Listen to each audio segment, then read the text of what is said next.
Hello and welcome back to the Nutrition and Life podcast. My name is Lisa, I'm your host, and today I have the absolute pleasure of speaking with Holly Baxter. She's a dietitian, bikini competitor, and coach with 13 years experience inspiring women worldwide to embrace a healthy life of knowledge, wellness, and self-empowerment. Holly, welcome to the show. I'm so excited to speak with you. Thank you. I'm so excited to be here. I appreciate it.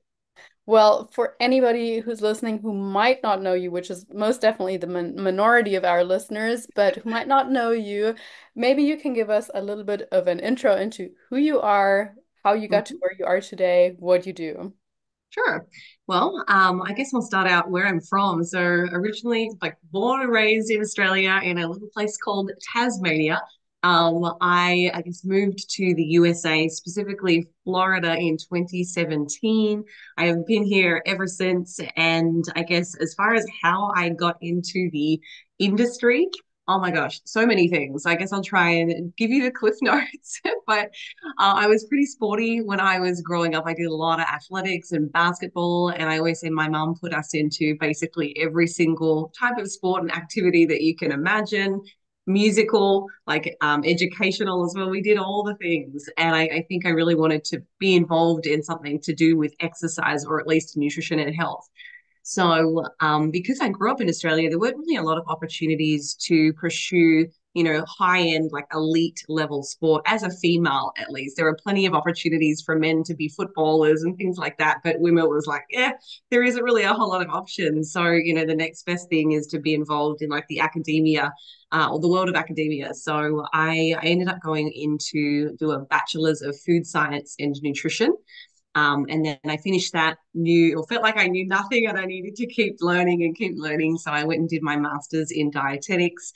I spent a little bit of time after my first year out of dietetics doing clinical dietetics or nutrition, and realized pretty quickly that that wasn't the space that I wanted to be in. It was just a really different clientele, different patients who weren't perhaps as like self-motivated, to be healthy and strong and, live an active life. So that was kind of when I dived into having my own clinical practice. So I did that for a couple of years in Australia, and then I guess moved into the online space only as recently as 2017 when I moved over here. So, yeah, I guess during that journey, I somehow stumbled my way into competitive physique sports. I actually had no idea or concept of bodybuilding until probably age 23 or 24. So I'm 35 now, for anyone that's wondering. And it was just through clients that I was working with. So one of my clients at the time, I was coaching her to get to the natural Olympia. So this is when I was living in Australia still, and the competition was being held in Dubai. And that was kind of the catalyst for me thinking about doing it because I love the idea of travel. I mean, Australians, we travel everywhere. And I was like, what a great opportunity to compete in, a sport that I potentially could be good at. And see the world. So she's like, oh well, you first off you've got to win a state show and you've got to win a national show and you've got to qualify. And I was like, all right, let's do it. So I think she gave me her bikini. It didn't fit me. It was like, hanging down around my crotch. Like I look back at the pictures and I'm like, oh my God, was someone not helping me?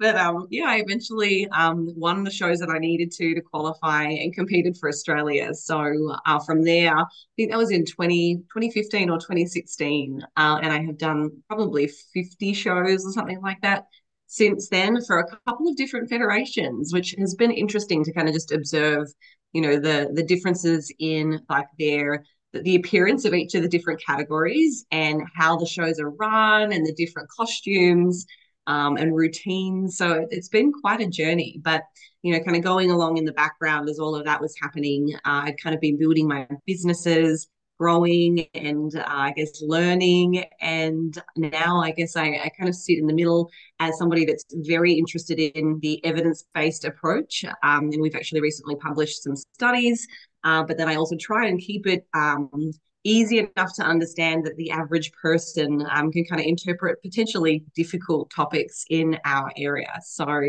yeah, that's kind of what I do and how I got here. Well, thank you so much for giving us a bit of a background. And I love what you said there at the end about kind of seeing yourself as a bridge between the science and the application and bringing it to people that might not necessarily want to read the studies, etc.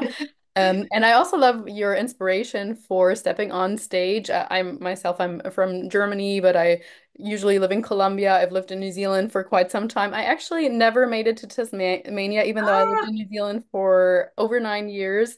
But I've traveled along the east coast of Australia, and so yes, a beautiful country. oh wow, yeah. If you get to go one day, I'll put it on the bucket list. It's stunning. I bet, absolutely. But yeah, before we started recording, we spoke a little bit about the fact that you're currently in prep. And hmm I am really curious about maybe what you think is different this prep in comparison to other preps, or maybe also what you have learned from one prep after to the other over the course of 50 preps. Yeah, I've done a few. Look, I think this time around, it's actually the longest preparation that I've ever done, typically speaking. And again, there isn't a right or a wrong way per se. I think it really comes back down to, an individual's schedule, their capacity to, execute a certain amount of training and to implement all of the things that are necessary for the nutrition to bring it all together. But typically, I would do anywhere from 12 weeks to maybe 16 weeks for a prep. And again, that's kind of within the constraints of how much body fat do I need to lose. So, of course, as we go through different building phases, there have been some, years where I've gained a lot more body fat in efforts to maximize muscle growth in an off season. So, COVID, the year of 2020 was an example where I did that. I think I put on 30 pounds to like really go for it. So again, in that kind of context, coming back in for a show, I would probably have taken the 16-week prep, so a little bit longer to kind of get there. But this year was completely different for me. So I have significantly more on my plate at the moment. So I went through a divorce a couple of years ago and had to basically start everything again from scratch, which has been so challenging, but also really rewarding, but just a lot of extra pressure. So, with that in mind, I thought if I'm going to do this, I don't want to be cramming. I don't want to feel like, the world is imploding as I'm trying to navigate multiple different business entities and prep and manage, some pretty ugly, personal situations that were happening. So I did 24 weeks. And over the course of that 24 weeks, I squeezed in two shows. So I think the shows were maybe at weeks 21 and week 24, roughly. So it was a lot slower. So my weekly rate of weight loss was probably somewhere in the measure of 0.3% of my body weight per week. Like I went and looked back at the average. Whereas normally when I set myself up for a fat loss phase or, a client, it might actually be closer to like a modest or to an aggressive or within the constraints of what the evidence says is safe and efficacious. So yeah, when I looked at that, I was like, wow, this was such a slow prep, but it gave me the capacity to number one, still show up for my team, for my staff, to deliver multiple different projects. We've had multiple things kind of popping up in business from a research review to a new training app, managing a brand new coaching team, writing books. So, I still got to kind of do that and balance it a little bit with my preparation and also still have a bit of a social life. I think I've realized over the years how important that feeling of social connectedness is.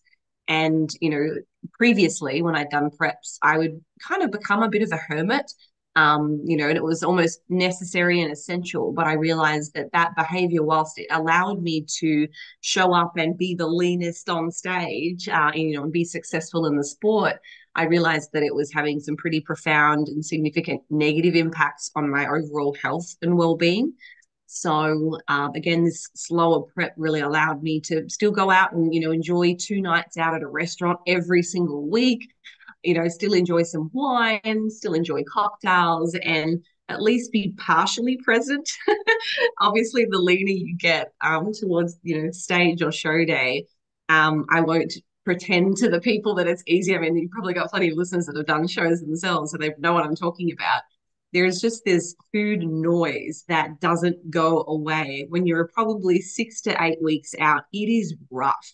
So even though that is still present and it's difficult to avoid, I think, again, having a little bit more time allowed me to, still be present and show up and, be engaged in conversation and not just be thinking about everything to do with food or scrutinizing a menu when we go out somewhere. Like I could still talk and chat, and I'm like, oh yeah, okay, right, let me get to this now. So I think that's probably the main difference that I can see. And then I guess my relationship with food in general, I think, has improved out of sight. When I first got into bodybuilding, and I know we haven't really touched on this at all, but I struggled with an eating disorder for about 15 years. So, several years ago, I kind of decided that I was done feeling this way. I don't want to have this relationship with myself anymore. I want to be happy. I want to look in the mirror, regardless of what my body fat percentage is, and know that I'm a good person. I'm loved. I'm cared about. It doesn't change my worth or my value. And I have been very intentional in directing, my thoughts and behaviors as a consequence to be that person. So, every year the prep has got a little bit easier, and the off season gets a little bit less daunting. The idea of being at a higher body fat has definitely simmered down. I used to get really anxious and kind of feel like a failure or lazy, almost, or that I wouldn't be taken seriously. And I have done so much self-development in that regard. So yeah, I think that the whole prep, the in season and the off season feels a lot more comfortable than it ever has. So, yeah. Wonderful. Well, what I really liked about your takeaway from this longer but more moderate prep, I guess, is also for clients that perhaps have a bit more to lose, but also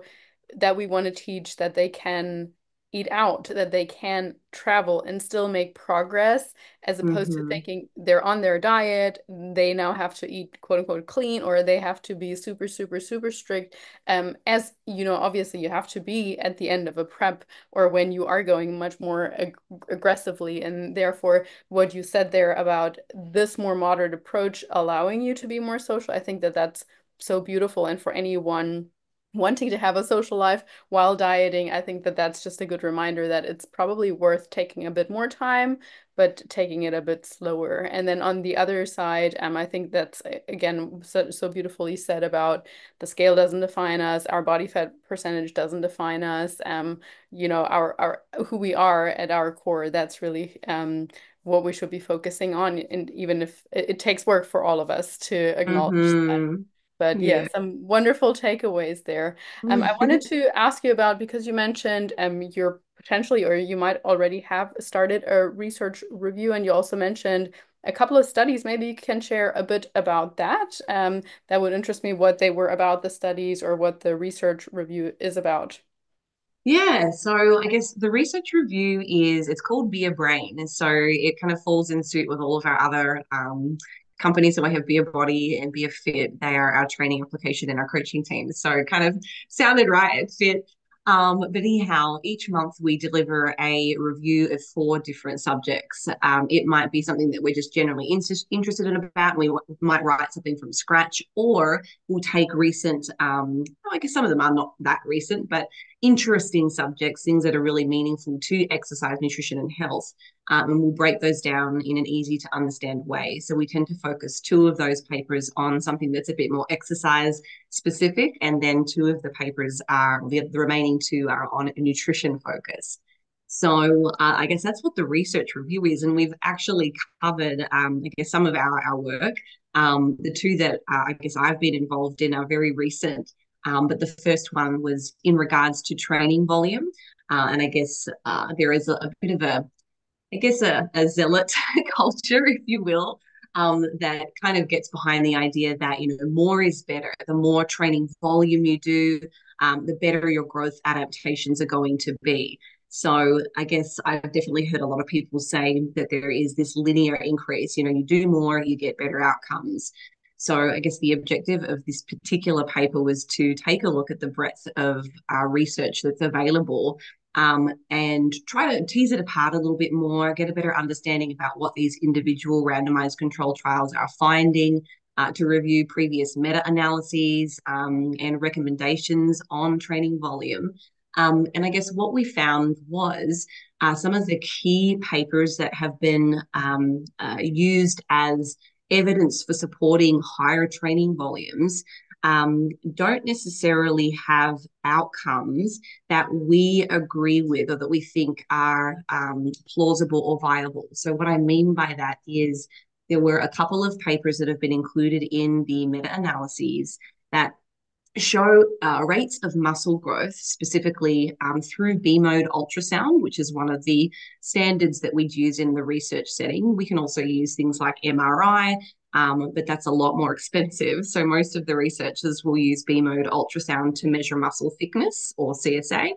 And I guess their findings, their numbers were substantially higher, somewhere in the magnitude of 4 to 7 times greater than what the rest of the research is kind of indicating for similar training volumes. So, we're not saying that there's anything, sinister about those results, but we just thought it was interesting when the majority of the research on muscle growth adaptations in response to different training volumes suggest much lower rates of muscle growth. So, just to give the reader or the audience a bit of an idea, zero point 0.2 to zero point 0.3 centimeters is about what we would typically see in terms of muscle thickness over an 8 to 12 week study intervention. So, you think about what that might actually look like. And if you look at your little finger, I mean, it's only a centimeter. So we're talking a fraction of, a centimeter here. So this particular lab was finding some results that were a little bit higher, somewhere in the measure of 0.6 to 0.7. So it's a large magnitude greater than all the other research. So we just wanted to exercise a little bit more caution in response to high training volumes. And I guess for all definitive purposes, if we're thinking about the types of studies that are looking at low versus high, lower training volumes would probably be somewhere in the measure of, say, 10 to 20 sets per week on one particular muscle group. A moderate training volume might be somewhere between 20 and 30. And then high training volumes would be somewhere, 30 up to, and recently there was a study that was published that had 52 working sets per muscle group per week by the final weeks of this particular study. So, that would be considered high volume. And again, there have been conclusions made that high volume is better, but when you actually look at the data, there were no statistical differences between the moderate group and the high group. There were trends that might have indicated that, had we had more time in the gym and maybe the study period was a little bit longer, that maybe it is moving in a greater direction. But I mean, that's why we have statistical cutoffs. So, there were a lot of social media influencers really yelling from the treetops that, more volume is better, but you can't really make those conclusions when you look at the data. So, yeah, I guess we kind of take the approach that, a moderate volume is probably good. And again, it differs depending on whether you're a beginner or whether you're an advanced lifter. Different training stimulus is going to be, effective, or one training stimulus for a beginner might not necessarily be the same as what's necessary for somebody that is more advanced. So I guess that's kind of the crux of the volume training study. We just wanted to exercise a little bit more caution. And again, I'm thinking about this from a practical perspective because I still, write programs for people, and we're doing training programming for all of our clientele. And the last thing that you want to do is overprescribe and give them too much, where now they're not recovering. It's having other unforeseen consequences in their personal life. You talked before about people taking things to the extreme, like having that dichotomous relationship where there's no in between. So they're all in, and it's really consuming, which can become unhealthy at a certain point. But moreover, just not necessarily having any greater advantage. I feel like there are diminishing returns. So, even if you were to increase your training volume by a considerable amount, it's not necessarily going to relate in a linear increase in your muscle growth. Like I said, a diminishing return. So we tend to exercise a little bit more caution because, there's not necessarily going to be the payoff that somebody is interested in. And then you're also greatly or significantly increasing your risk of injury when you start to train at those really high volumes. So I think until there is more evidence and we can get some replication of these studies, one of them is the Schoenfeld study, which I mentioned before had the zero point 0.7 centimeters muscle growth. We're actually replicating that right now at the University of South Florida just to see if we can get the same kinds of results. And maybe, I don't know what we'll find. I guess we're not trying to be biased about it. I'm interested, but right now, all of the statements around training volume have really been geared towards this one lab. Yet it's almost like the rest of the research was just like thrown under the rug and everybody forgot about it. So, you kind of you have to look at the global, what the majority of the research is saying to kind of make these kind of statements. So, yeah, that was one of the papers. And then the other one that we were looking at was training with different ranges of motion. So, specifically looking at partial range of motion in the lengthened position and then partial range of motion in the shortened position and also full range of motion training. So, again, I don't want to take up too much time talking about this one, but I guess to take away, if there's anything that we can say, I think right now there isn't good evidence to support the effectiveness of training in a lengthened muscle length position, and certainly not for all muscle groups. I think we need a lot more studies being done on different muscle groups and different exercises before we can really say with any amount of confidence that lengthened partials are, the best way to train. Right now, I think that the evidence is weak at best.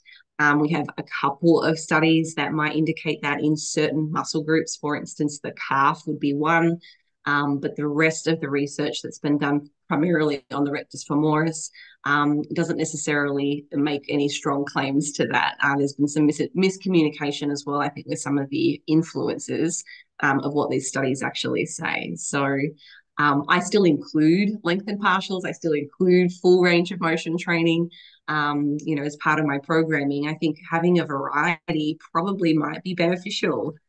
There are some papers that have indicated that training in the lengthened muscle length position might offer some like distal hypertrophy. So we're looking at the different regions within a muscle. There are a couple that might show in certain muscle groups that you'll get greater hypertrophy at the distal portion, but not the mid, not the proximal. So again, whilst this is still such a nuanced area of research and we don't really have a whole lot to go on, I like to include a variety. Ultimately, I think all of these pathways kind of lead to the same thing. It's like we're trying to fatigue a muscle. We're trying to get all of those motor units within a muscle to contract and to fatigue. And I think we can do that from so many different training techniques, whether it's time under tension, tempo training, whether it's through training in a lengthened position. You might get there a little bit faster because it's a more challenging way to train you, but less crossover in the muscle fiber. So you can't lift as heavy, thus you fatigue faster if you're not modifying your training ranges. So yeah, I think that right now I'm still very open-minded in that area of research, but I still like to include a bit of everything to make sure that my training is balanced and fun and enjoyable. That last point is actually so important. I think often undervalued that we should still be enjoying what we're doing. So if someone loves training in a low rep range, but the coach says, Mm-hmm. "Oh, you only have to train between 50 and 20 Mm-hmm. reps," I think those arguments become null void because still adherence or enjoyment and adherence go hand in hand. So that's a big factor to consider. Yeah, absolutely. And I think, the way that I like to train, it's changed significantly just with, emerging information. But I've also realized, if I want to continue to do this for a long time, and which, I have a big part of why I move my body and I go to the gym anyway is for health reasons. It used to just be aesthetic, and again, there's a bit of an example of like my progression over the years. So, I used to love doing powerlifting and I enjoyed strength training and I've done several powerlifting meets. Yes, it was fun and I appreciate those experiences and the types of training that I did so much. It was invaluable. It really taught me, oh, wow, I'm probably not loading up heavy enough on the lighter, higher rep range training. But I also used to get a lot more, sore and fatigued and under recovered. And I was like, you know what? I don't really like waking up being sore all the time. And, if I'm going to do something, I'm going in 100%, giving it my best because I want to do well. But when you're training with that intensity and that ferocity, you're just more susceptible to getting injuries and not feeling great. And I was like, you know what?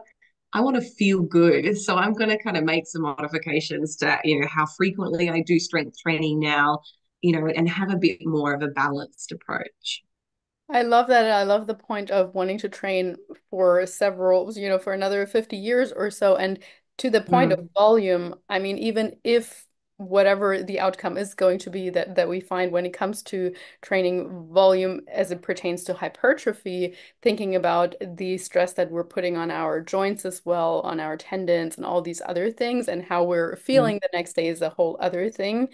So I think mm-hmm. I'll be very interested to see what in that study with Brad Schoenfeld comes out Mm. that you're conducting at the University of South Florida, was it, I believe? Yeah. Yep. So yeah, very, very cool. And when it comes to including variety in training, I also love that because yeah, I mean things like box squats are also good, but that doesn't mean you should never squat to full depth. And Yeah. people always like to hear this is good, this is bad, but there's so often an application for several things. And perhaps with the lengthened partials, that might be a good tool for someone who's specifically looking at improving the look of their bicep in a particular Area. range or something Mm. like that. But it might not be as relevant to someone who just wants to work out 3 times a week and gain a bit of muscle overall. Um, like I don't know Yeah. what the majority of your clients with Be a Body is, but I could imagine that you also have a good amount of Gen Pop Mm. clients and or not just physique Yeah. athletes. Yeah, absolutely. And I think, I mean, when I think about my training programs, I'll put those things in because sometimes there is a certain method or training technique that is more efficient. I'm really time poor. And, I used to have maybe 90 minutes to 2 hours to just la li la, scooch around the gym and not really be in a hurry. But I'm not like that at the moment. I have about 60 minutes to get in and get out. So, there are certainly more efficient ways that we can train. As an example, I think rest periods is a really great way to kind of help bring this conversation to the table. Previously, again, when I was doing powerlifting, I would, rest 3 to 5 minutes, which is recommended for strength adaptations. It's not necessary for hypertrophy. You can rest much, much shorter and still kind of achieve the same training outcomes. We see that in plenty of research. So for me now, I rest probably for 30 to 60 seconds for most of my accessory lifts, or I'll implement, strategies like rest pause or I guess myo rep sets and things where I can kind of get through quite a bit of volume in a really short period of time. And not feel like I'm compromising my muscle growth. So it's a very efficient way to train. And I would argue length and partials might be the same, just from the perspective that if I don't modify my training load, so let's say I'm doing a leg extension, for instance, or a hamstring curl. I use length and partials quite a bit for a seated hamstring curl. I often will put maybe 100 to 110 pounds on the weight stack. And normally I might do, 15 to 20 repetitions with that load. I can potentially doing a length and partial because I'm not as strong in that position. I can get to failure, like true failure, much quicker. So, my session can move through a bit faster than if I'm trying to do lots of high reps and, lighter loads or things like that. So, again, I think there's utility in all of these different approaches. And again, I think you've got to think about the context and, what the client's goals are because there's just a huge landscape for all of the different training modalities that have benefits. And again, one might be better suited to another. I think that's a really great point, and so many people listening are totally feeling that in the sense of they're pressed for time. They want to get a workout in within 60 minutes or so. So really, really great tip. I do want to talk or a little bit more about nutrition, specifically. Well, when I first started following you many, many years ago, it was mostly through YouTube videos of delicious looking recipes. Um, and my question there was, well, number one, where your inspiration came from. I assume it had to do with your evolution in terms of food and no longer wanting to restrict also. But then Mhm. at the same time, how you balance that still so nicely with eating whole foods, because I also know you have several digestive limitations. I believe SIBO or Mhm.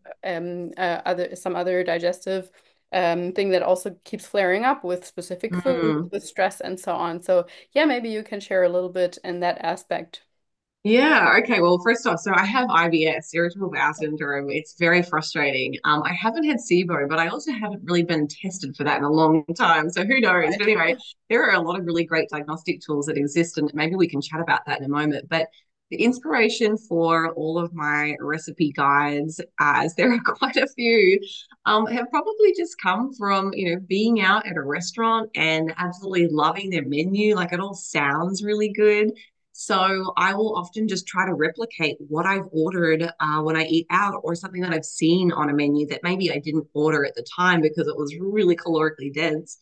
So, it's almost like this internal challenge where I want to try and replicate that through, flavor, through mouthfeel, so that I can really enjoy it, but not be as calorically dense. So I think that's probably where a lot of it stems from. It's just my experience in eating out a lot. But I guess I also, when I was young, I mean, I did a lot of cooking. My nan, actually, I remember spending many a weekend with her, and I got excited because she'd come over when I was a little girl, and we would be making this thing this day, and she's like, "Oh, come and help me cook this thing another day." It was often just baked sweets, to be honest. So I think when I like cooking, I really enjoy, baked goods and sweets and treats. But I've had to diversify. Obviously, you can't just live on that. But I think that's kind of where my love, it just brought back lots of fun memories. So, I did food science and nutrition in my undergrad. So there were, I guess, there's a lot of education around the technicalities of cooking and how to, make sure that food presents the best way possible through flavor, through texture. Um, so I guess that's where my interest in food has come from. But I also couldn't stand vegetables. So up until like age 22, admittedly, even as I'd already gotten my dietetics qualification, you couldn't have paid me enough to eat a veggie. It was only because, and this is where I say the experience I've had with bodybuilding has brought lots of negative things, unfortunately, but it has also taught me a lot about healthy eating, which I may never have discovered had I not done bodybuilding. So, when I started doing my first rounds of competitions, all I wanted to do was explore the sweet things. And when Quest first brought out their first lot of protein bars, I think I had every single box and every single color, and I would try and, fit that into my diet or as many of those as I could because I had such a sweet tooth. And I think after a while, I just realized you can't keep eating this way. It's not satiating. It's not healthy. You need to find, some recipes that contain lots of veggies that you can still enjoy. So it was like it's been a mission really since then to make, foods as healthy as I can, but as fun and flavorful as possible. So yeah, our recipe guides now are healthier burgers, pizzas, you name it, like it's in there. So, yeah, and I'll just go online sometimes and just type in, I don't know, something or a genre in general and see what looks good, what looks appealing. And I figure if I like what it looks like, other people will too. So, then it kind of is the kickstart or the catalyst for getting in the kitchen and just playing around with different foods and just profiles, I guess.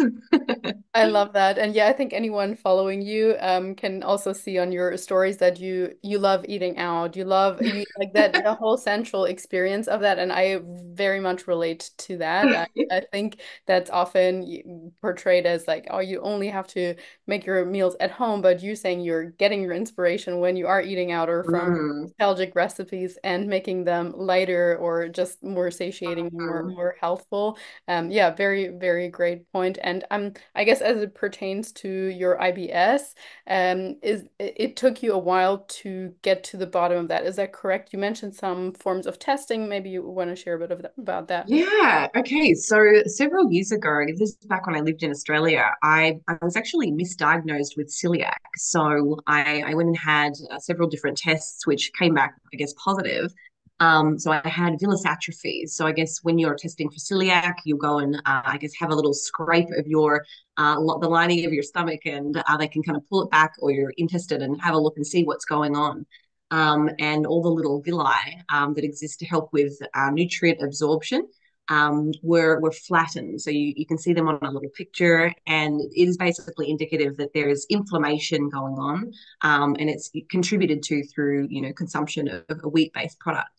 So I, for many years, acted as though I was celiac. I had a gluten-free diet. So it wasn't until I moved to the US and we went and did some genetic testing, like a very comprehensive genetic test at a longevity clinic in Naples, Florida, which I believe still exists. And it came back that I only had one of the genes that would indicate that I was celiac. So it was kind of like a bit of an aha moment. And it kind of made sense to me because there were instances where I knew I was doing such a great job about eliminating all gluten from my diet. And I was still having, on and off flares, just pain, wind, just general distension. It looked like I'd be 6 months pregnant within a matter of, a few hours having eaten.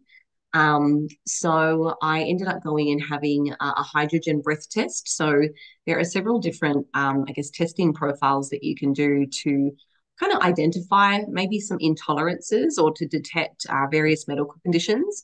So they basically work by analyzing the composition of your breath. So the hydrogen breath test specifically tests for fructose intolerances, lactose intolerances, and it can also help with SIBO, though at the time I didn't have that done. But usually what will happen is once you've consumed like the solution that contains lactose or fructose, your body should be absorbing it normally.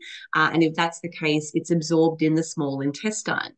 However, if you have something going on with your small intestine and your digestion, they're usually not absorbed. So they're poorly absorbed. They travel all the way down to the colon where the gut microbiome or our bacteria ferment those, I guess, molecules. So if it's lactose or fructose, whatever it might be. And then the byproduct of that fermentation are different types of gases. So you'll produce hydrogen gases, methane gases, and then those gases are eventually absorbed back across our intestinal lumen, so through the colon into the bloodstream, where we then exhale them. So the breath test then measures the concentration of either the hydrogen and sometimes methane, depending on which test you get. And they'll do that in regular intervals over several hours. And I guess elevated levels of hydrogen or methane are indicative of malabsorption. So, I found out that I have several intolerances.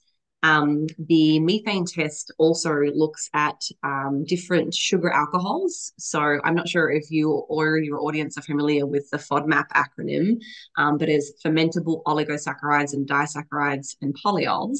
Polyols are, I guess, the sugar alcohols that we are finding more and more of in diet foods, which obviously, as a competitor, I was like, heck yes, I'm going to eat more of these because they're sweet and they taste good and they got no calories. But little did I know, like they were one of the worst things for my gut. So unfortunately, even today, as I compete, I will have more of those in my diet just to kind of keep it palatable, help me stay consistent. But my GI usually is a little bit unhappy during, the tail end of a prep when my calories are low. But anyhow, these tests can actually help to identify whether you have an intolerance to mannitol or sorbitol or xylitol, like any of the sweeteners that are often used in these products. So that was kind of the process for me, recognizing and learning that I had IBS. And then from there on, it has just been very, very painful and slow process of realizing that I have a low tolerance to a lot of these things. So, I think I used to just have this mentality. Perhaps I lived in denial for a while. I'm sure people can relate. I'd be like, no, I can tolerate it. I'll just have a little bit. So I was out having garlic and onion, and I mean, to the day, I still will eat some of these things from time to time, but I am very aware of my decisions, and I know if I do, I'm going to be miserable for a good period of time after I've eaten them. So, if we go out and I've been invited to a restaurant with friends and they've chosen like Mediterranean or Italian, I'm just like, oh my God, like everything is garlic and onion. So, I'll weigh the consequences. But it's been challenging because it's meant that I've had to eliminate a lot of the foods that I love. Like I love garlic, I love onion, and it is the foundation of condiments, sauces, like everything that tastes good typically has these FODMAPs. So it's been a little restricting, and I will say it probably hasn't helped in my recovery from my eating disorder, years ago. Because I wanted to be able to bring things back in, reintroduce them, expose myself to them again so that I could bring them back down off the pedestal that I put them up on, which was contributing to, a really unhealthy and dysfunctional relationship with a lot of foods. But now, my decisions for saying no really relate back to, I've got IBS. Do you want to feel like garbage for the next few hours or not? And I've gotten substantially better at just being adherent to a low FODMAP diet. And consequently, all of my books now are all basically low FODMAP. So anybody that struggles with digestive issues, and again, that extends from diarrhea, constipation, bloating, wind, just pain in general. All of the recipes have that in mind, but I'll also let people know, hey, this is going to be slightly higher in FODMAP or omit this ingredient, if you do have IBS. So yeah. Some very, very good points. Firstly, like that you did not just stay satisfied with only having one diagnosis, even though you thought, oh, that's probably not right. I Mm, think that's an important message for people because we often put too much value into one physician's word. yeah. Secondly, I think what you're saying about just making a conscious decision about the consequences is such a good point because I mean, the same thing applies to if you're in a dieting phase and you're consciously choosing to eat more on a particular day for whatever reason it might be, that is absolutely fine. Like, enjoy that meal, enjoy that food, and then go forward and be like, I consciously chose. I cannot, like, the next day, you shouldn't feel guilty about that choice. If it's an Mm-hmm. impulsive decision, that's different or Mm, if you're getting peer pressured or whatever. But if you're really consciously choosing, I think that that's a very good point. And just in general, also when it comes to the sweeteners, great to know that you can actually test for all the different kinds because sometimes we think, oh, mm, all the sweeteners bloat me, but you might be totally fine with aspartame, but maybe not with sucralose or, whatever it mm-hmm. is. So yeah, very, very good points. And yeah, I want to make sure I'm respecting your time, but I do have one last question, which kind of lines up nicely with what you said at the end there as well. And I can imagine it to be quite challenging from a mindset perspective as well, or body image perspective as well, just knowing or going through all the different phases of building phase, cutting, building phase, cutting, and like internalizing over time that it's perfectly fine not to be super stage lean all year round. Yeah, how do you personally deal with that? But also maybe if you have any coaching points for your clients or so that want to be lean all year round, which is yeah a very difficult thing and not a healthy thing to be. Yeah, gosh, there are so many things that we could talk about here. I think first and foremost, education would like springs to mind to me. I think when I take myself back to like the younger version of Holly, there were so many things, even, getting a degree in nutrition and food science, and then also having a master's in dietetics that we were simply not taught about. So just typically weight fluctuations. Like there are so many variables that influence weight on the scale. And again, so many of us, are reactive to that number. And when we start to kind of look at all of those influences, from your sodium levels, from your fiber levels to the fiber type, insoluble versus soluble. And then looking at our training intensity and the combination of exercise that we're doing, to what else? Your menstrual cycle. There are so many things that can cause your weight to move up and down on the scale that have absolutely nothing to do with body fat. So, what has been really eye-opening for me, I think, over the years as my coaching has evolved and as I've continued to, learn and grow my own intellect, I really started to see, wow, there are so many things that I used to react to in terms of my scale weight that were completely unnecessary. I might have one week made certain dishes that had a certain amount of sodium, and my average sodium might have been, I don't know, 4,000 milligrams per day.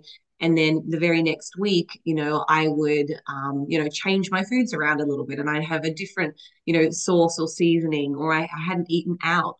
So my sodium would drop down, by an appreciable amount. And again, nothing that you should be trying to manipulate. I think just being aware of its influence. And, I'd see the weight drop and I'd be like having a party and celebrating when reality was I probably hadn't lost body fat that week.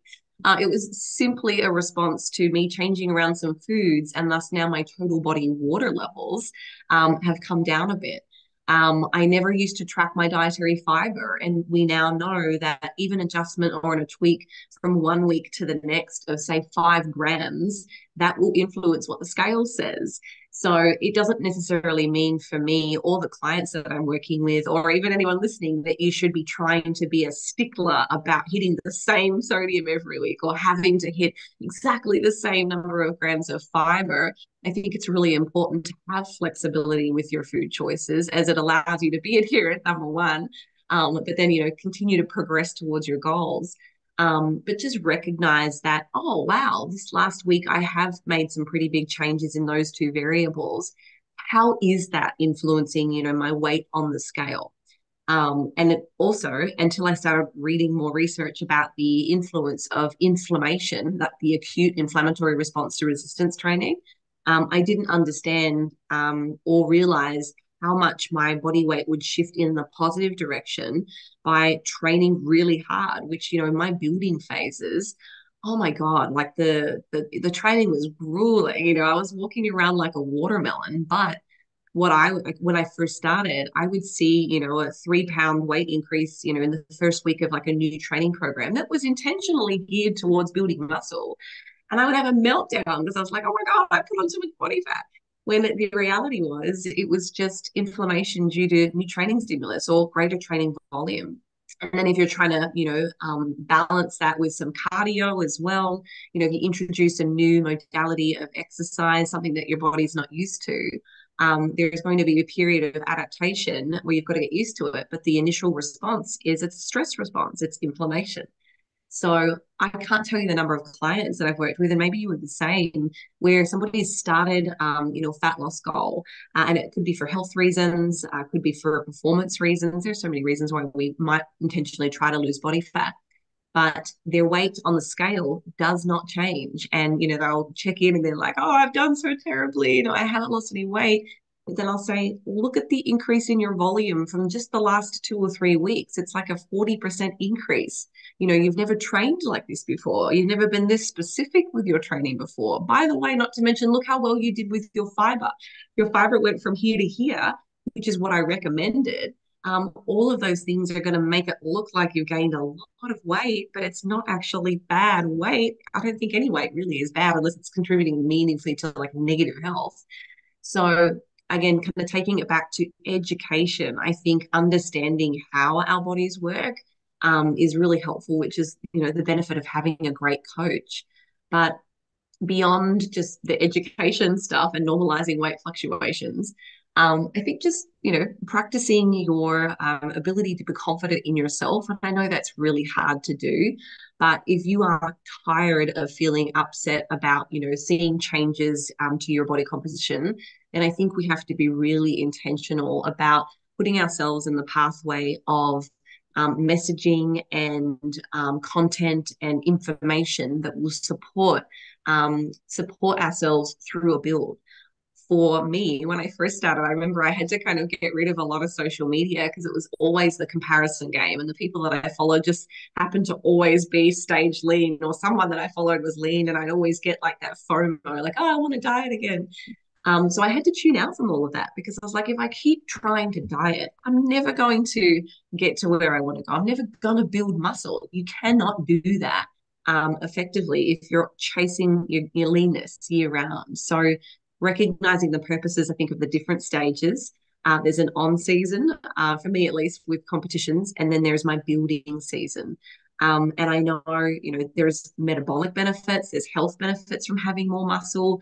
There are social benefits in terms of being able to go out and enjoy a wider variety of food once you've built the muscle, because that muscle tissue is so much more energetically demanding, than having low lean tissue or low muscle mass. So, yes, there are certain sacrifices that you make short term to maybe, having to get a new wardrobe or, see yourself in a larger body, but it doesn't and is not a reflection of you. You said it before as well. The scale does not get to dictate, who you are as a person or your value or your worth. You can still be a very hardworking individual. You can still, be all of the things. How you look on the surface doesn't necessarily have to influence, any of that. So I think just recognizing the benefits of going through those distinct phases, and allowing yourself to be at a higher body fat, and adjust your expectations around what you're going to look like was really important, at least in my experience, and a lot of the clients that we work with too. Um, and then I guess maybe thinking about, the motivations for exercise.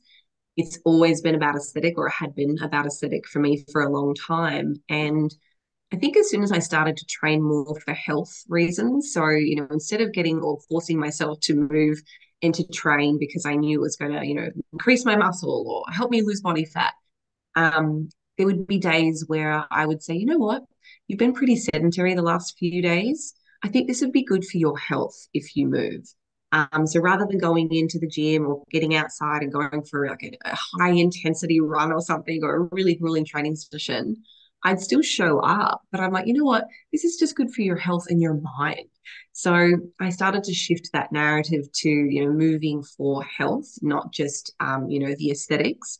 And it was refreshing. I think it allowed me to train, at a lower intensity sometimes, and give myself a bit more grace and compassion. Whereas previously it was, so motivated and so laser focused on this one thing. But, we can move our bodies for all kinds of reasons, and performance as well. There's nothing better than going into the gym and, you might be at a higher body fat percentage, but when you hit a PR for like an exercise, like the feeling of like happiness that brings, and like accomplishment and empowerment, it's really exciting, and it feels really good. So I think, broadening the reasons why we actually train is really helpful. What a wonderful reminder. And yeah, just in general, thank you so much for your time, Holly. Honestly, this has been so insightful, and I truly appreciate you educating us, but also sharing so personally. That's really not always a given when you speak with people in the more evidence based space. So thank you, truly. I very much appreciate you taking the time. And of course, I will link all your handles, your social media, the handle to Be a Body, Be a Brain, etc. in the show notes. So people, please go and check it out, and make sure you follow Holly for all her amazing content. Thank you. I appreciate it. It was fun. Awesome. Thank you.